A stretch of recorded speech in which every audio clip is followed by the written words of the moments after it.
18 minutes after 9 o'clock now. This morning, a Columbus fire lieutenant is in a medically induced coma 3 days after being struck by lightning. Stu Tudor was off duty. He was at the crew game on Saturday, and that's when a huge storm rolled in and he was struck by lightning. He immediately went into cardiac arrest. Dr. Jarrod Williams is the medical director at Mount Carmel Grove City, and he's here today. He's going to talk to us about the effects of a lightning strike, which thankfully is a fairly rare event. But I can't even imagine. I mean, you see those kind of statistics. You have maybe more of a chance of getting bitten by a shark. You know, you've seen those comparisons. Right. What happens to a person when they're hit by lightning? It's a rare event, but it does happen. And unfortunately, when it happens, it's a lot of times pretty bad.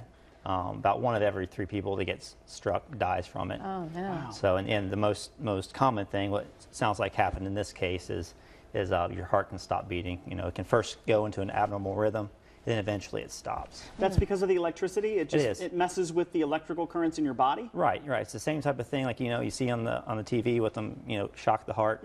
But it's an untimed, very powerful shock, and then so it can stop your heart, and it can have a lot of other effects as well. What about when something that powerful, I mean, in his case, it likely went top to bottom as it was headed into the ground. And so when that kind of energy races through your body, there have to be burns and likely some other damage.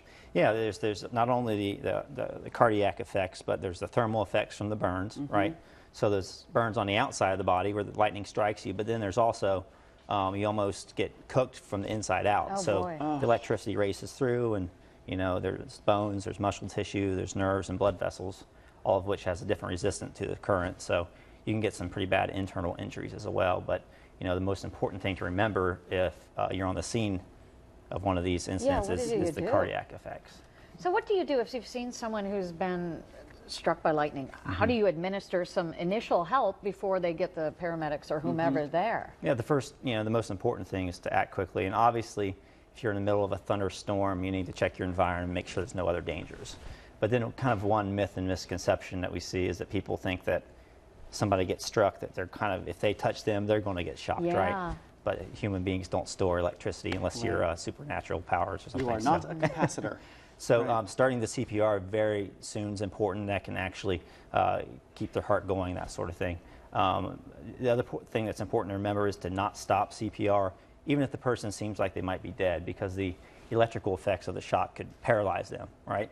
So even though they might not be breathing and their pupils might be fixed and dilated, their heart still could be beating. So it's important to continue the chest compressions and continue to do CPR. So, at least until the medics get there and they can then try to stabilize them. And then they're going to continue all the way through the hospital, because what's different about lightning strike, it's usually, somebody that's doing outdoor activities, it's usually a younger, healthier person. So a cardiac arrest in somebody like this firefighter is different, for example, than a cardiac arrest in a 90-year-old patient who has been suffering from chronic disease for a long time. Okay. Well, thank goodness it's rare. Yeah. Very rare. And is it likely to believe you can make a full recovery from something like that?